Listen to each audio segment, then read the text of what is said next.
ओम शांति 7-10-2024 महावाक्य। मिठा बाबा कहते मिठे बच्चे, बाबा तुम संतान मानंकु कुंभीपाक नर्करु मुक्त करिबा पई आसिछंती।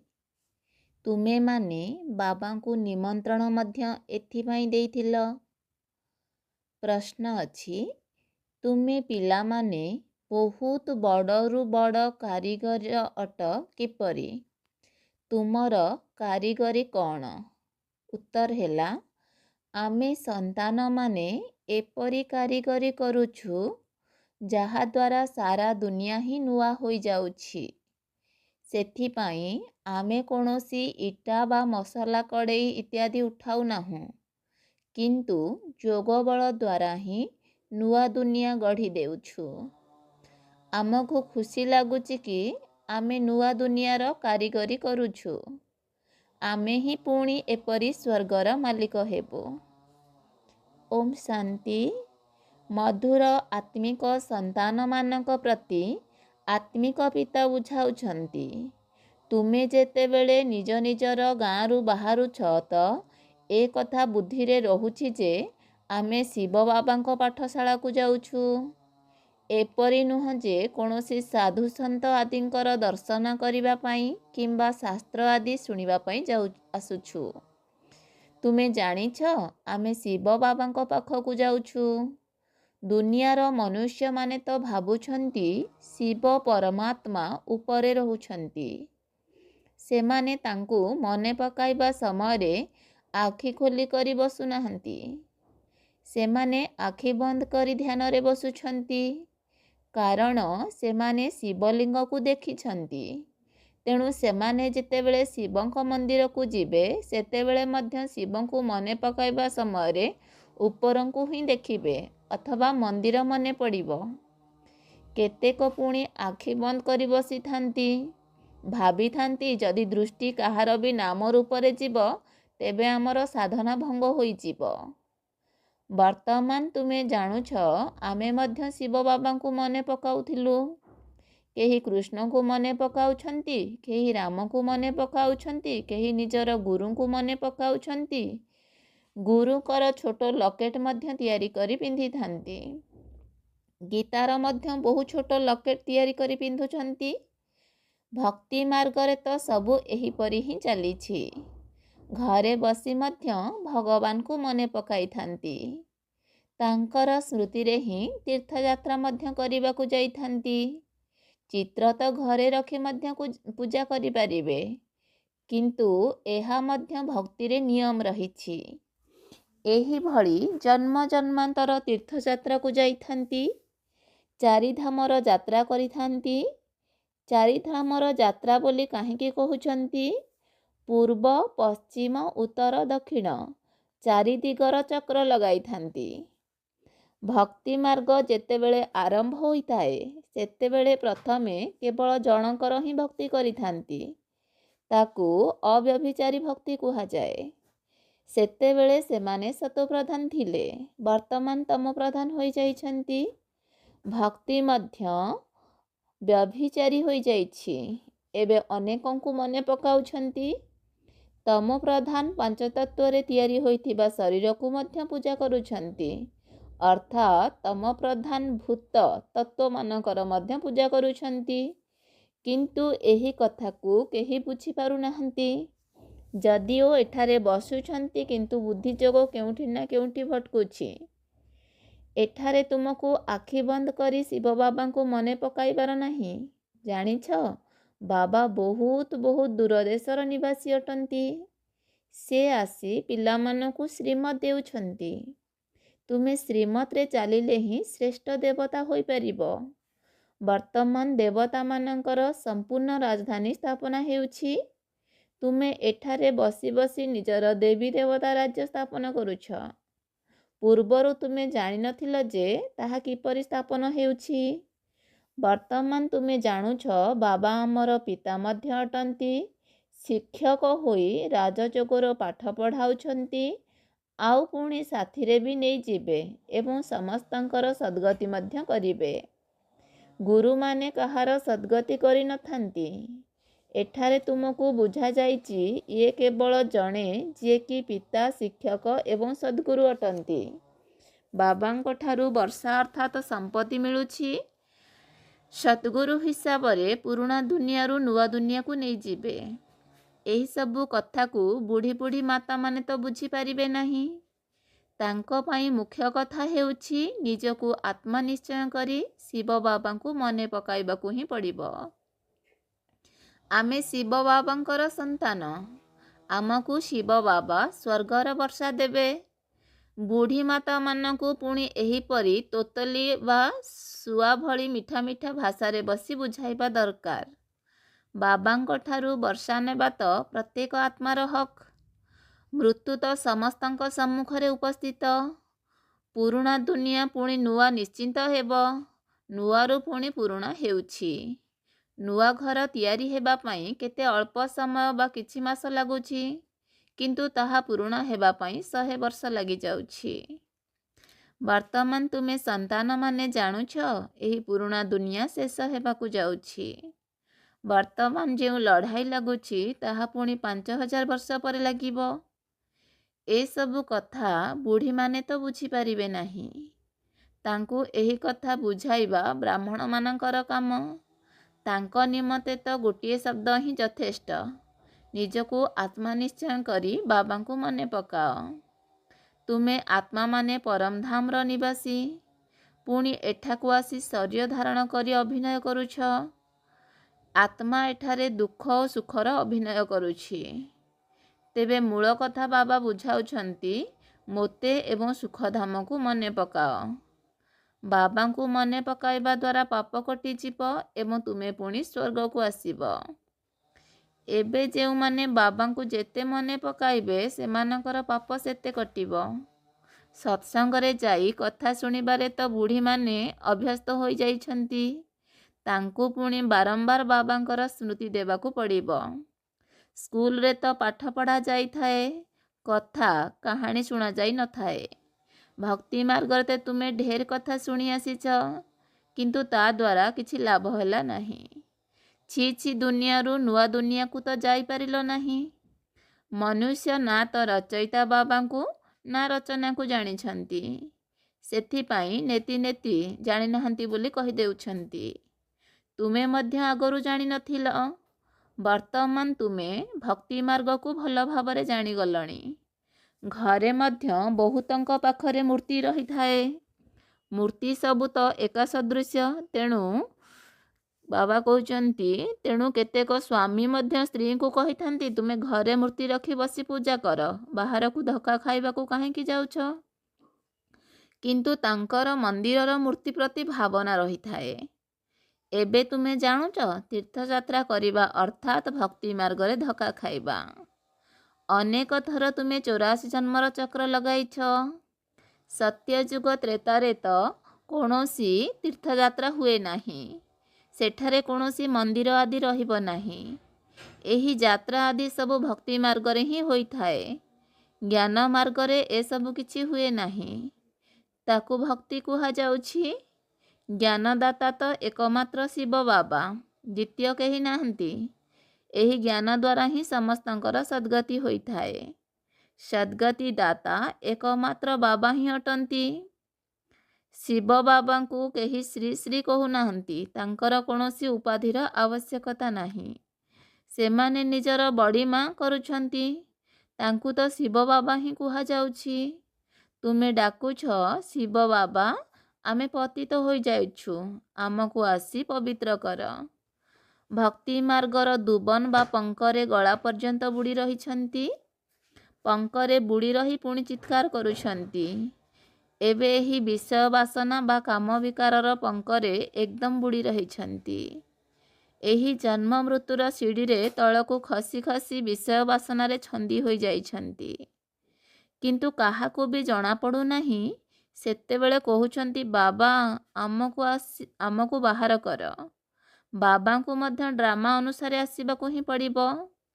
ବାବା କହୁଛନ୍ତି ଏମାନଙ୍କୁ ପଙ୍କରୁ ଉଦ୍ଧାର କରିବା ପାଇଁ ମୁଁ ମଧ୍ୟ ଏହି ଡ୍ରାମାରେ ବନ୍ଧା ହୋଇଛି। ଏହାକୁ କୁହାଯାଉଛି କୁମ୍ଭୀପାକ ନର୍କ।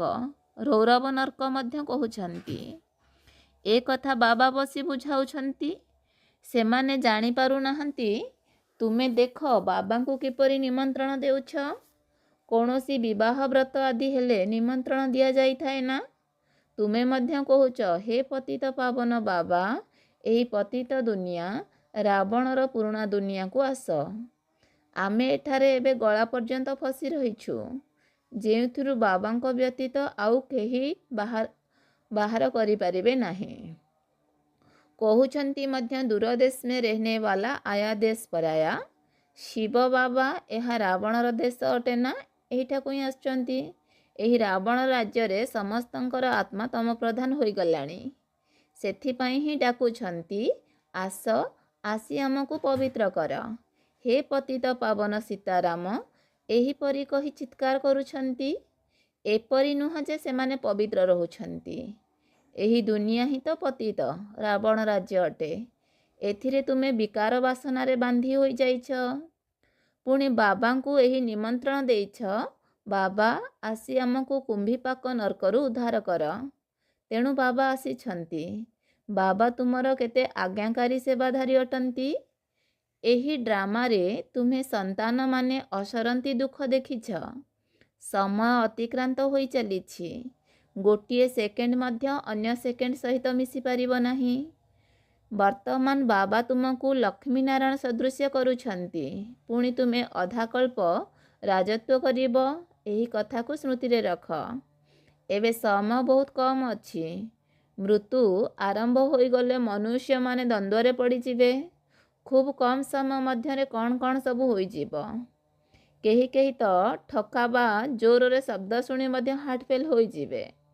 ଏପରି ମରିବେ ଯେ ସେ କଥା ନ କହିଲେ ଭଲ। ଦେଖ, ଢେର ବୁଢ଼ୀ ମାତାମାନେ ଆସିଛନ୍ତି। ବିଚାରୀ କିଛି ବି ବୁଝିପାରୁନାହାନ୍ତି। ଯେପରି ତୀର୍ଥକୁ ଯାଇଥାନ୍ତି ନା, ତେବେ ଜଣେ ଅନ୍ୟ ଜଣକୁ ଦେଖି ପ୍ରସ୍ତୁତ ହୋଇଯାଆନ୍ତି, ଆମେ ବି ଯିବୁ।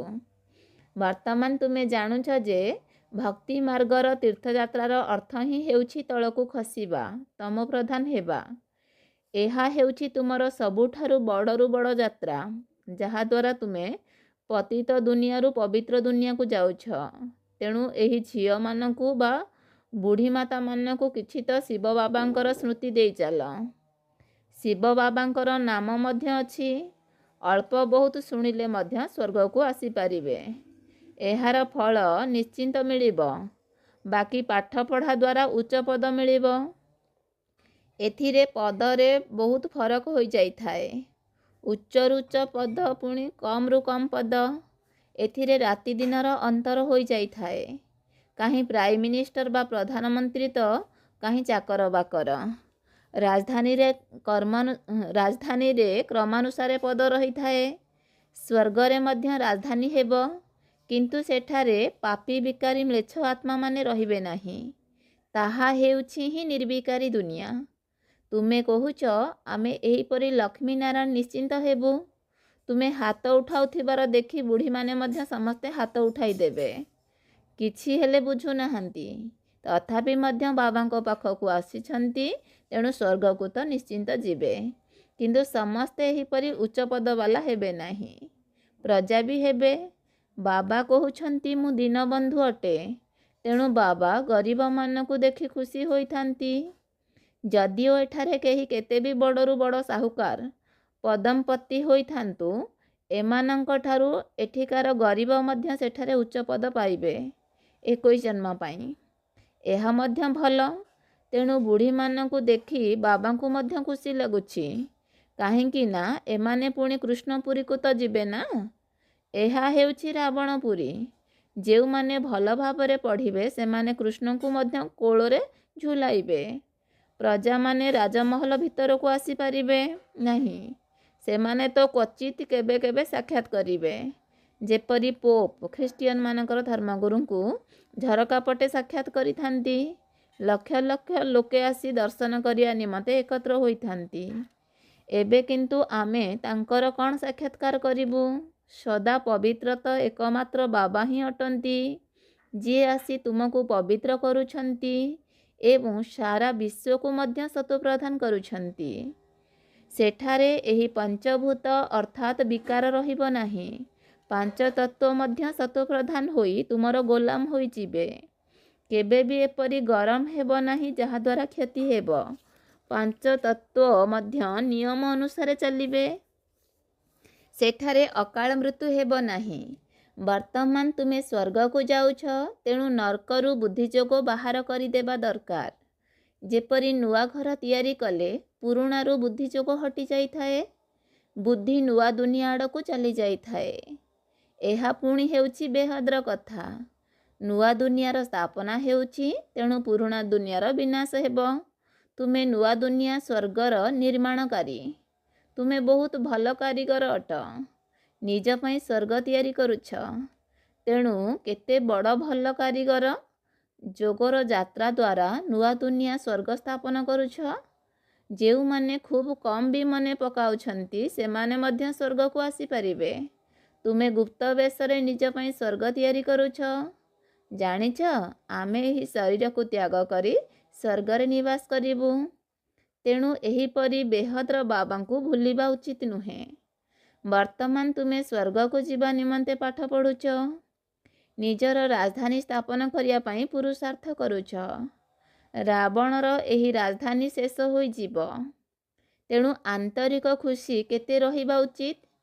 ଆମେ ଏହି ସ୍ୱର୍ଗ ତ ଅନେକ ଥର ତିଆରି କରିଛୁ, ରାଜତ୍ୱ ନେଇ ପୁଣି ହରାଇଛୁ। ଏ କଥା ମଧ୍ୟ ମନେ ପକାଇଲେ ବହୁତ ଭଲ। ଆମେ ସ୍ୱର୍ଗର ମାଲିକ ଥିଲୁ। ବାବା ଆମକୁ ଏହିପରି କରିଥିଲେ। ବାବାଙ୍କୁ ମନେ ପକାଇଲେ ତୁମର ପାପ ଭସ୍ମ ହେବ।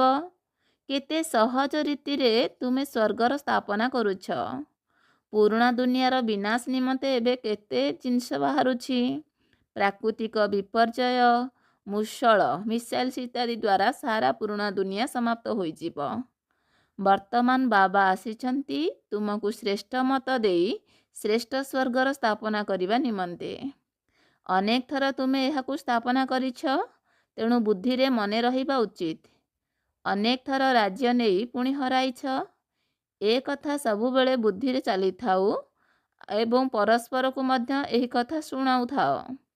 ଦୁନିଆର କଥାରେ ସମୟ ନଷ୍ଟ କରିବା ଉଚିତ ନୁହେଁ। ବାବାଙ୍କୁ ମନେ ପକାଅ ଏବଂ ସ୍ୱଦର୍ଶନ ଚକ୍ରଧାରୀ ହୁଅ। ଏଠାରେ ପିଲାମାନଙ୍କୁ ଭଲ ଭାବରେ ଶୁଣିବା ସହିତ ବହୁତ ମନନ ଚିନ୍ତନ ମଧ୍ୟ କରିବାକୁ ହେବ। ସ୍ମରଣ କରିବାକୁ ହେବ ଯେ ବାବା କ'ଣ ଶୁଣାଇଲେ। ଶିବ ବାବା ଏବଂ ବର୍ଷାକୁ ମଧ୍ୟ ନିଶ୍ଚିନ୍ତ ମନେ ପକାଇବା ଦରକାର। ବାବା ହାତରେ ସ୍ୱର୍ଗ ନେଇ ଆସିଛନ୍ତି, ତେଣୁ ପବିତ୍ର ମଧ୍ୟ ହେବାକୁ ପଡ଼ିବ। ପବିତ୍ର ନ ହେଲେ ଦଣ୍ଡ ଭୋଗ କରିବାକୁ ପଡ଼ିବ। ପଦ ମଧ୍ୟ ବହୁ ଛୋଟ ପାଇବ। ସ୍ୱର୍ଗରେ ଉଚ୍ଚ ପଦ ପାଇବାକୁ ହେଲେ ଭଲ ଭାବରେ ଧାରଣା କରିବାକୁ ହେବ। ବାବା ବହୁତ ସହଜ ରାସ୍ତା ବତାଉଛନ୍ତି। ଆଚ୍ଛା, ମିଠା ମିଠା ଶିଖିଲଧେ ସନ୍ତାନମାନଙ୍କ ପ୍ରତି ମାତା ପିତା ବାପ ଦାଦାଙ୍କର ମଧୁର ସ୍ନେହ ସମ୍ପନ୍ନ ଶୁଭେଚ୍ଛା ଏବଂ ସୁପ୍ରଭାତ। ଆତ୍ମିକ ପିତାଙ୍କର ଆତ୍ମିକ ସନ୍ତାନମାନଙ୍କୁ ନମସ୍ତେ। ଧାରଣା ପାଇଁ ମୁଖ୍ୟ ସାରାଂଶ ପଏଣ୍ଟ ନମ୍ବର 1। ବାବା ଯାହା ସବୁ ଶୁଣାଉଛନ୍ତି ତାକୁ ଭଲ ଭାବରେ ଶୁଣିବା ସହିତ ମନନ ଚିନ୍ତନ ମଧ୍ୟ କରିବାକୁ ହେବ। ଦୁନିଆ କଥାରେ ନିଜର ସମୟ ନଷ୍ଟ କରିବାର ନାହିଁ। ଦ୍ୱିତୀୟ ପଏଣ୍ଟ, ବାବାଙ୍କ ୟାଦରେ ଆଖି ବନ୍ଦ କରି ବସିବାର ନାହିଁ। ଶ୍ରୀକୃଷ୍ଣଙ୍କ ରାଜଧାନୀରେ ଆସିବା ପାଇଁ ଭଲ ଭାବରେ ପାଠ ପଢ଼ିବାକୁ ପଡ଼ିବ। ଆଜି ବରଦାତା ବାବାଙ୍କର ବରଦାନ, ନିଜର ମନ ବୁଦ୍ଧିକୁ ଅନେକ ପ୍ରକାରର ଝାମେଲା ଠାରୁ ଦୂରରେ ରଖି ମିଳନ ମେଳା କରୁଥିବା ଝାମେଲା ମୁକ୍ତ ଭବ। ବରଦାନ ହେଲା ଆଜିର, ନିଜର ମନ ବୁଦ୍ଧିକୁ ଅନେକ ପ୍ରକାରର ଝାମେଲା ଠାରୁ ଦୂରରେ ରଖି ମିଳନ ମେଳା କରୁଥିବା ଝାମେଲା ମୁକ୍ତ ଭବ। ବିସ୍ତାର ହେଲା, କେହି କେହି ପିଲା ଭାବୁଛନ୍ତି ମୋର ଏହି ଝାମେଲା ଗୁଡ଼ିକ ସମାପ୍ତ ହୋଇଗଲେ ମୋର ସ୍ଥିତି ବା ମୋର ସେବା ଭଲ ହୋଇଯିବ। କିନ୍ତୁ ଝାମେଲା ଗୁଡ଼ିକ ପାହାଡ଼ ସଦୃଶ୍ୟ ଅଟେ, ଯାହାକି କେବେ ବି ହଟିବ ନାହିଁ। ତେଣୁ ଯେଉଁଠାରେ ଝାମେଲା ରହିଛି ସେଠାରୁ ନିଜର ମନ ବୁଦ୍ଧିକୁ ଦୂରେଇ ନେଇଯାଅ। ନଚେତ୍ ଉଡ଼ିବାର କଳା ଦ୍ୱାରା ଝାମେଲା ରୂପୀ ପାହାଡ଼ ଠାରୁ ଉପରକୁ ଉଠିଯାଅ। ତାହେଲେ ପାହାଡ଼ ମଧ୍ୟ ସହଜ ଅନୁଭବ ହେବ। ତେବେ ଝାମେଲାର ଦୁନିଆରେ ଝାମେଲା ତ ନିଶ୍ଚିନ୍ତ ଆସିବ, କିନ୍ତୁ ତୁମେ ସେଥିରୁ ମୁକ୍ତ ରହିଲେ ଯାଇ ମିଳନ ମେଳା କରିପାରିବ। ସ୍ଲୋଗାନ, ଏହି ଅବିନାଶୀ ବିଶ୍ୱ ନାଟକରେ ହିରୋ ପାର୍ଟ କରୁଥିବା ଆତ୍ମାମାନେ ହିଁ ପ୍ରକୃତ ହିରୋ ପାର୍ଟଧାରୀ ଅଟନ୍ତି। ଆଜିର ସ୍ଲୋଗାନ ହେଲା, ଏହି ଅବିନାଶୀ ବିଶ୍ୱ ନାଟକରେ ହିରୋ ପାର୍ଟ କରୁଥିବା ଆତ୍ମାମାନେ ହିଁ ପ୍ରକୃତ ହିରୋ ପାର୍ଟଧାରୀ ଅଟନ୍ତି। ଆଚ୍ଛା, ଓମ୍ ଶାନ୍ତି।